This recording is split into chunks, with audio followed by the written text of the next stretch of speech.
Recent టైమ్స్లో జనాలకి ఉన్న స్ట్రెస్ లెవెల్స్కి మెడిటేషన్ అనేది ఎంత ఇంపార్టెంటో మనందరికీ తెలుసు.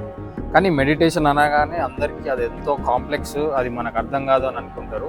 అండ్ ఎన్నో డౌట్స్ ఉంటాయి, ఎన్నో ఒపీనియన్స్ కూడా ఉంటాయి.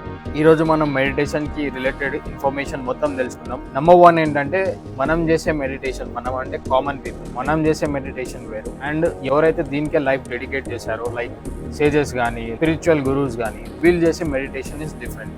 వాళ్ళతో మనల్ని ఎప్పుడు కంపేర్ చేయకూడదు. ఎందుకంటే వాళ్ళ డైలీ యాక్టివిటీస్ డిఫరెంట్గా ఉంటాయి, మన యాక్టివిటీస్ డిఫరెంట్గా ఉంటాయి. వాళ్ళు తినే ఫుడ్ కానీ, వాళ్ళ చుట్టూ తిరిగే జనాలు అన్నీ డిఫరెంట్గా ఉంటాయి.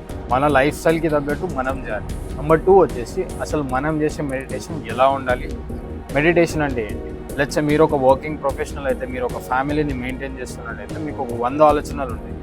సో మనం డే మొత్తం డిస్ట్రాక్టెడ్ ఉంటాం, మనకి మనం టైం ఇవ్వము. మెడిటేషన్ అనేది మనతో మనం టైం స్పెండ్ చేయడం.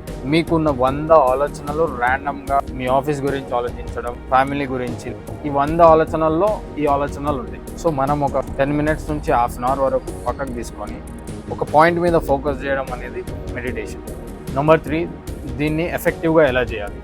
ఎలా అయితే మీరు ఒక జాబ్లో జాయిన్ అవ్వడానికి ప్రిపరేషన్ అవసరమో, మీ క్వాలిఫికేషన్ కానీ, మీ బేసిక్స్ ఎంత స్ట్రాంగ్ ఉన్నాయి, ఇవన్నీ మ్యాటర్ అవుతాయో, మెడిటేషన్కి కూడా సేమ్. కానీ ఇక్కడ బేసిక్స్ ఏంటి, క్వాలిఫికేషన్స్ ఏంటి. క్వాలిఫికేషన్స్ ఇస్ నథింగ్ బట్ ఒక 30 మినిట్స్ మీకు మీరు ఇవ్వగలగాలి. అండ్ నెంబర్ 2, మోస్ట్ ఇంపార్టెంట్, మీరు ఏదన్నా కొత్తగా చేయాలి అనుకుంటున్నప్పుడు 10 మంది 10 రకాలుగా మాట్లాడుతారు.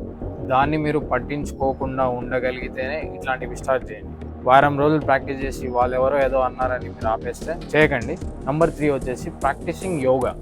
ఫస్ట్ మీ బాడీని అర్థం చేసుకోండి. మీరు వెయిట్ ఎంత ఉన్నారు, ఎలాంటి మూమెంట్స్ చేయగలుగుతారు, బాడీతో ఎన్ని యాక్టివిటీస్ చేయగలుగుతారు. బేసిక్ యోగా నుంచి స్టార్ట్ చేయండి, బేసిక్ ఆసనా స్టార్ట్ చేయండి. దాని తర్వాత కొన్ని బ్రీతింగ్ ఎక్సర్సైజెస్ ప్రాక్టీస్ చేయండి. తర్వాత మీరు స్లోగా మెడిటేషన్ కనుక స్టార్ట్ చేయగలిగితే, before meditation, after meditation complete different person అయిపోతారు. So this is all about meditation. Hope this video helps. Share it to someone who's confused about meditation. See you in the next video.